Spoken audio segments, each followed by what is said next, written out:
Hi everybody, it's Mrs. W back with another read aloud, and this time we're going to read the book Frindle. It's a winner of a Christopher Award and it's written by Andrew Clements. And here's just a little bit of a picture of the character that we're going to be talking about in the story. So you'll see the baby and then you see the pocket full of pens.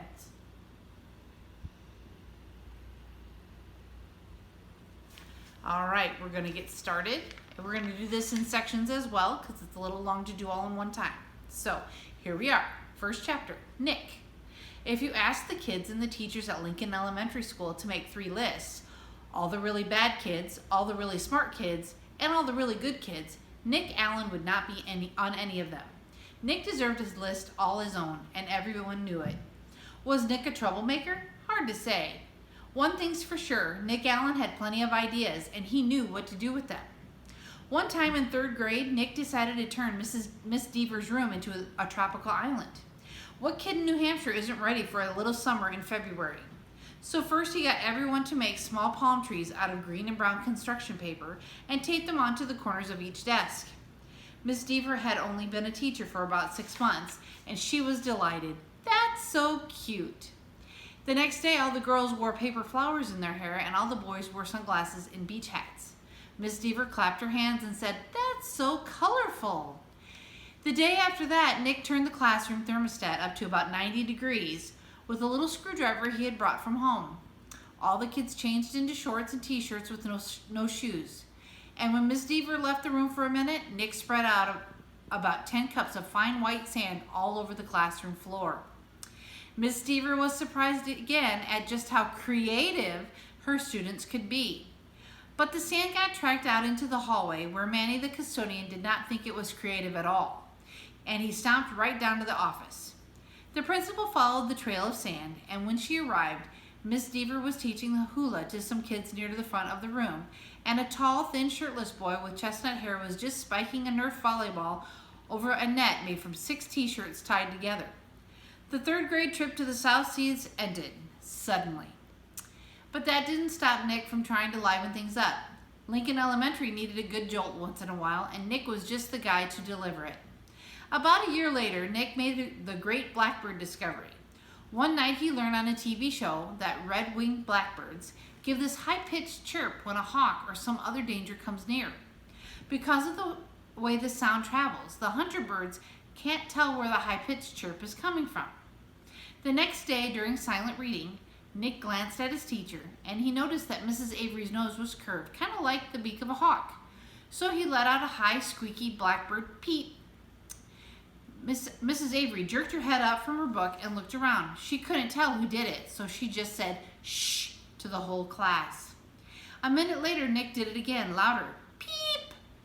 This time there was a little giggling from the class, but Mrs. Avery pretended not to hear the sound, and about 15 seconds later, she slowly stood up and walked to the back of the classroom.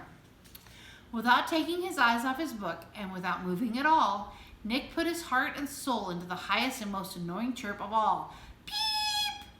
Mrs. Avery pounced. "Janet Fisk, you stop that this instant." Janet, who was sitting 4 rows away from Nick, promptly turned white, then bright crimson. "But it wasn't me, honest." There was a catch in Janet's voice as if she might cry. Mrs. Avery knew she had made a mistake and she apologized to Janet. "But someone is asking for big trouble," said Mrs. Avery, looking more like a hawk every second. Nick kept reading and he didn't make a peep. At lunchtime, Nick talked to Janet. He felt bad that Mrs. Avery had pounced on her. Janet lived in Nick's neighborhood and sometimes they played together. She was good at baseball and she was better at soccer than most of the kids in the whole school, boys or girls. Nick said, "Hey Janet, I'm sorry you got yelled at during reading. It was my fault. I was the one who made that sound." "You did?" said Janet. "But how come Mrs. Avery thought it was me?" So Nick told her about the blackbirds, and Janet thought it was pretty interesting. Then she tried to make a peep or two, and Janet's chirps were even higher and squeakier than Nick's. She promised to keep everything a secret. For the rest of Nick's 4th grade year, at least once a week, Mrs. Avery heard a loud peep from somewhere in her classroom. Sometimes it was high-pitched chirp, sometimes it was a very high-pitched chirp. Mrs. Avery never figured out who was making that sound, and gradually she trained herself to ignore it, but she still looked like a hawk. To Nick, the whole thing was just one long and successful science experiment, and Janet Fisk enjoyed it too. Chapter 2, Mrs. Granger. 5th grade was different. That was the year to get ready for middle school. 5th grade meant passing classes. It meant no morning recess. It meant real letter grades on your report cards. But most of all, it meant Mrs. Granger. There were about 150 kids in the 5th grade, and there were 7 5th grade teachers, 2 math, 2 science, 2 social studies, but only 1 language arts teacher. In language arts, Mrs. Granger had a monopoly and a reputation. Mrs. Granger lived alone in a tidy little house in the older part of town. She drove an old pale blue car to school every morning, rain or shine, snow or sleet, hail or wind. She had a perfect attendance record that stretched back farther than anyone could remember. Her hair was almost white, swept away from her face and up into something like a nest on the back of her head. Unlike some of the younger women teachers, she never wore pants to school. She had 2 skirt and jacket outfits, her gray uniform and her blue uniform, which she always wore over a white shirt and with a little cameo pin at the neck. And Mrs. Granger was one of those people who never sweats. It had to be over 90 degrees before she even took off her jacket. She was small as teachers go. There were even some 5th graders who were taller. But Mrs. Granger seemed like a giant. It was her eyes that did it. They were dark gray, and if she turned them on full power, they could make you feel like a speck of dust. Her eyes could twinkle and laugh too, and kids said she could crack really funny jokes, but it wasn't the jokes that made her famous. Everyone was sure that Mrs. Granger had X-ray vision. Don't even think about chewing a piece of gum within 50 feet of her. If you did, Mrs. Granger would see you and catch you and make you stick the gum onto a bright yellow index card. Then she would safety pin the card onto the front of your shirt, and you'd have to wear it for the rest of the school day. After that, you had to take it home and have your mom or dad sign the card and bring it back to Mrs. Granger the next day. And it didn't matter to Mrs. Granger if you weren't in the 5th grade, because the way she saw it, sooner or later, you would be. All the kids at Lincoln Elementary School knew that at the end of the line, 5th grade, Mrs. Granger would be the one grading their spelling tests and their reading tests, and worst of all, their vocabulary tests, week after week, month after month. Every language arts teacher in the world enjoys making kids use the dictionary. Check your spelling, check that definition, check those syllable breaks. But Mrs. Granger didn't just enjoy the dictionary, she loved the dictionary, almost worshipped it. Her weekly vocabulary list was 35 words long, sometimes longer. As if that wasn't bad enough, there was a word for the day on the blackboard every morning. If you gave yourself a day off and didn't write one down and look it up and learn the definition, sooner or later, Mrs. Granger would find out, and then just for you, there would be 2 words for the day for a whole week. Mrs. Granger kept a full set of 30 dictionaries on a shelf at the back of the room. But her pride and joy was one of those huge dictionaries with every word in the universe in it, the kind of book it takes 2 kids to carry. It sat on its own little table at the front of her classroom, sort of like the altar in front of a church. Every graduate of Lincoln Elementary School for the past 35 years could remember standing at that table listening to Mrs. Granger's battle cry, "Look it up! That's why we have the dictionary!" Even before the school year started, when it was still the summer before 5th grade for Nick and his friends, Mrs. Granger was already busy. Every parent of every new 5th grader got a letter from her. Nick's mom read part of it out loud during dinner one night in August. Every home is expected to have a good dictionary in it so that each student can do his or her homework properly. Good spelling and good grammar and good word skills are essential for every student. Clear thinking requires a command of the English language, and 5th grade is the ideal time for every girl and boy to acquire an expanded vocabulary. And then there was a list of the dictionaries that Mrs. Granger thought would be acceptable for home study. Mrs. Allen said, "It's so nice to have a teacher who takes her works this seriously."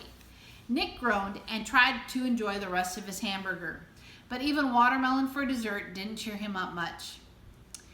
Nick had no particular use for the dictionary. He liked words a lot and he was good at using them, but he figured that he got all the words he needed just by reading, and he read all the time. When Nick ran into a word he didn't know, he asked his brother or his dad or whoever was handy what it meant. And if they knew, they'd tell him. But not Mrs. Granger. He had heard all about her, and he had seen 5th graders in the library last year, noses stuck in their dictionaries, frantically trying to finish their vocabulary sheets before English class.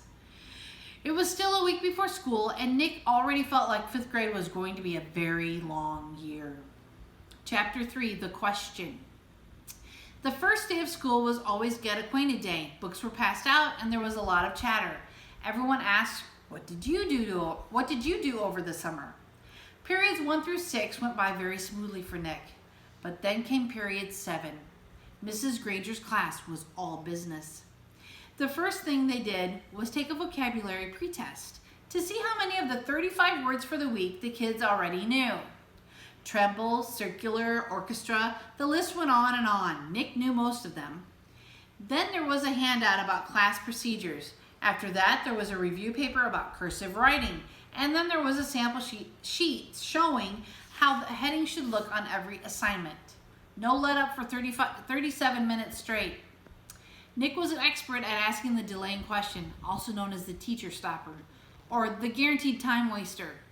At 3 minutes before the bell, in that split second between the end of today's classwork and the announcement of tomorrow's homework, Nick could launch a question guaranteed to sidetrack the teacher long enough to delay or even wipe out the homework assignment.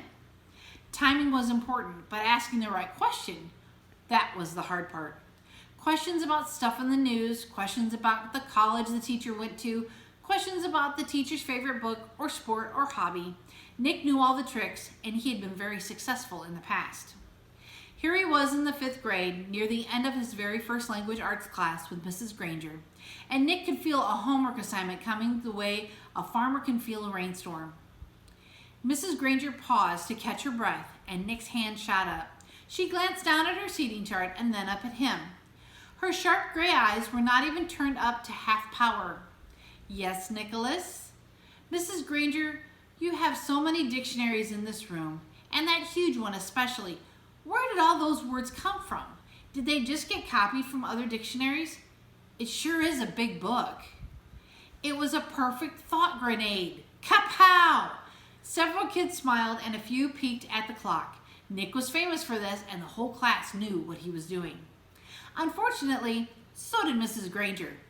She hesitated a moment and gave Nick a smile that was just a little too sweet to be real. Her eyes were the color of a thundercloud. Why, what an interesting question, Nicholas. I could talk about that for hours, I bet. She glanced around the room. Do the rest of you want to know too? Everyone nodded yes. Very well then. Nicholas, will you do some research on that subject and give a little oral report to the class? If you find out the answer yourself, it will mean so much more than if I just told you. Please have your report ready for our next class. Mrs. Granger smiled at him again, very sweetly. Then it was back to business. Now, the homework for tomorrow can be found on page 12 of your Words Alive book. Nick barely heard the assignment. His heart was pounding. He felt small, very small. He could feel the tops of his ears glowing red. A complete shutdown, an extra assignment, and probably a little black mark next to his name on the seating chart. Everything he had heard about this teacher was true. Don't mess around with the Lone Granger. Chapter 4, Word Detective. It was a beautiful September afternoon. Bright sun, cool breeze, blue sky, but not for Nick. Nick had to do a little report for the next day, plus copy out all the definitions for the 35 words for Mrs. Granger. This was not the way school was supposed to work, not for Nick. There was a rule at Nick's house, homework first, and that meant right after school. Nick had heard his older brother James groan and grumble about this rule for years, right up until he graduated from high school 2 years ago. And then James wrote home from college after his first semester and said, "My grades are looking great, and because when I came here, I already knew how to put first things first." That letter was proof that Nick's mom and dad had been looking for. Homework first was the law from September to June. This had never bothered Nick before because he hardly ever had homework. He looked over his spelling words on Thursday nights, and had been a few short book reports in 4th grade, but other than that, nothing. Up to now, schoolwork never spilled over into his free time. Thanks to Mrs. Granger, those days were gone. Here's a picture of Nick having to do his homework. First, he looked up the definitions in the brand new red dictionary that his mom had bought because Mrs. Granger told her to. It took almost an hour. He could hear a baseball game in John's yard down the street, yelling and shouting, and every few minutes the sharp crack of a bat connecting with a pitch. But he had a report to do for Mrs. Granger. He looked at the very front of the dictionary. There was an introduction to the book called Words and Their Origins. Perfect, Nick thought. It was just what he needed to do his report. It would all be over in a few minutes. Nick could already feel the sun and breeze on his face as he ran outside to play, homework all done. Then he read the first sentence from the introduction. Without question, this modern American dictionary is one of the most surprisingly complex and profound documents ever to be created, for it embodies unparalleled etymological detail, reflecting not only superb lexicographic scholarship, but also the dreams and speech and imaginative talents of millions of people over thousands of years. For every person who has ever written or spoken in English has had a hand in its making. Side note, there were a lot of words in there. We have to look them up in the dictionary to know what they mean, huh? What? Nick scratched his head and read it again, and then again. Not much better. It was sort of like trying to read the ingredients on a shampoo bottle. He slammed the dictionary shut and walked downstairs. Nick's family did a lot of reading, so bookshelves covered 3 of the 4 walls in the family room. There were 2 sets of encyclopedias. The black set was for grown-ups, the red set was for kids. Nick pulled out the D volume from the red set and looked up dictionary. There were 3 full pages with headings like early dictionaries, word detectives, dictionaries today. Not very exciting, but he had to do it, so Nick just plopped down on the couch and read all of it. And when he finished with the kids' book, he opened up the black encyclopedia and read most of what it said about dictionaries too. He understood only about half of what he read. He leaned back on the couch and covered his eyes with his arm, trying to imagine himself giving a report on all this boring stuff. He'd be lucky to have 3 minutes worth. But because Nick was Nick, he suddenly had an idea and it brought a grin to his face. Nick decided that giving this report could actually be fun. He could make it into something special. After all, Mrs. Granger asked for it. Chapter 5, The Report. By lunchtime the next day, Nick had a bad feeling in the pit of his stomach. 7th period was coming. He was going to have to stand up in front of Mrs. Granger's class. The eyes of everyone in the class would be glued to his face, and Mrs. Granger's eyes would be cranked up to maximum punch power. He looked over his notes again and again. The first English dictionary, the growth of the English language, William Shakespeare, words from French and German, new words, old words, new inventions, Anglo-Saxon words, Latin and Greek roots, American English. It all had become a big jumble in his mind. And his grand plan from the night before?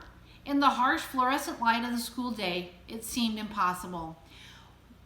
What is it with the clocks in the school? When you're planning to go to the carnival after school, the clocks in every class practically run backward, and the school day lasts for about 3 weeks. But if you have to go to the barber or go shopping for clothes after school, zip, the whole day is over before you can blink. And today, after lunch, periods 5 and 6 went by in 2 ticks. As the 7th period bell rang, Mrs. Granger walked into the classroom, took 4 steps to her desk at the side of the room, flipped open her attendance book, glanced out at the class, and made 2 little check marks. Then, looking up at Nick, she said, "I think we have a little report to begin our class today. Nicholas?" 15 seconds went into 7th period, and Nick was on stage. This lady plays for keeps, thought Nick. He gulped, grabbed his crumpled note cards and his book bag, and walked to the front of the room. He stood next to the giant dictionary on its little table, and Mrs. Granger walked to the back of the classroom and sat primly on the tall stool next to the bookcases. She was wearing her blue uniform. Taking a deep breath, Nick began, "Well, the first thing I learned is that the first English dictionary..." Mrs. Granger interrupted. "Excuse me, Nicholas, but does your report have a title?" Nick looked blankly at her. "A title? No, I didn't make a title. Class, please remember to include a title whenever you prepare an oral or written report. Now, please go on, Nicholas, and she smiled and nodded at him. Nick began again, looking right at Mrs. Granger. He said, "The dictionary." A couple of kids thought that was funny, but Nick played it straight and just kept talking. A lot of people think that the first English dictionary was put together in the 1700s by a man named Samuel Johnson. He lived in London, England. He was real smart, and he wrote a lot of books, and he wanted all the other smart people to have a good dictionary to use, so he made one. But there were other dictionaries before his. The thing that was different about Johnson's dictionary was its size. First of all, he had over 43,000 words in it. The class made a bunch of noise at this big number, ooh and wow and stuff like that. And Nick lost his concentration. He glanced up at Mrs. Granger, expecting to see those eyes drilling a hole in him. But they weren't. They were almost friendly, in a teachery kind of way. She shushed the class and said, "Go on, Nicholas, that's a fine beginning." Nick almost smiled, but he saw all the kids staring at him, so he gripped his note cards even harder and jumped back in. The other thing that Samuel Johnson did that was special was to choose the words he thought were most important, and then give lots of examples showing how the words got used by people. For example, he showed how the word take could be used in 113 different ways. Nick's report went on smoothly for 12 minutes. He was surprised at how easy it was to stand there and talk about this stuff. At the end of the first 5 minutes, Mrs. Granger had to stop Nick again to say, "Class, it is not good manners to yawn out loud or to put your heads down on your desks when someone is giving an oral report." No one in the class cared one little bit about the report except Mrs. Granger. Every time Nick glanced up, she was smiling, and her eyes were not the least bit icy or sharp. She was eating the stuff up, listening and nodding, and every once in a while she would say, "Very good point," or "Yes, that's exactly right." But the next time Nick looked up, he saw Mrs. Granger sneaking a look at her watch. 18 minutes gone. Maybe his idea was going to work after all. Time for phase 2.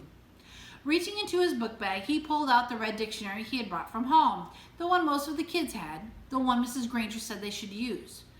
Nick said, "This is the dictionary that I use at This is the dictionary that I use at home for my vocabulary work.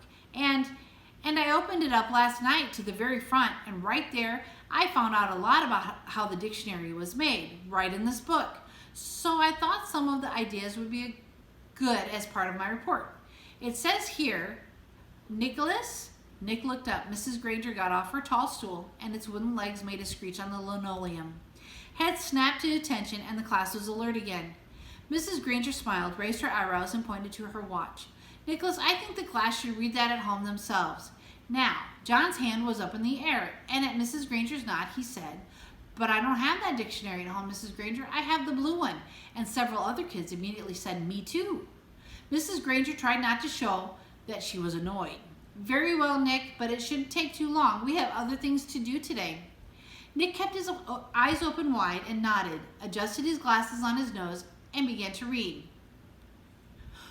Without question, this modern American dictionary is one of the most surprisingly complex and profound documents ever to be created, for it embodies unparalleled etymological detail, reflecting not only superb lexicographic scholarship, but also the dreams and speech and imaginative talents of millions of people over thousands of years. For every person who has ever spoken or written in English has had a hand in its making.